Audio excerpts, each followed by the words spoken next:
Pemerintah akan meniadakan pegawai dengan status honorer di Badan Pemerintahan pada 2023. Bagaimana di Sumsel? Hal tersebut menyusul surat yang diterbitkan Menteri Pendayagunaan Aparatur Negara dan Reformasi Birokrasi, PANRB, Cahyo Kumolo bernomor B185M.SM02.03/2022 itu. Menanggapi hal tersebut, menurut Sekda Provinsi Sumatera Selatan Sasupriyono mengatakan, tunggu saja aturan resminya. Memang kita sudah lama tidak menerima honorer.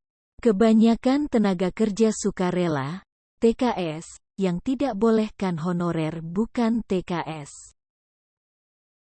Menurutnya, kalau TKS itu 1 tahun habis mau diperpanjang atau tidak tergantung kebutuhan.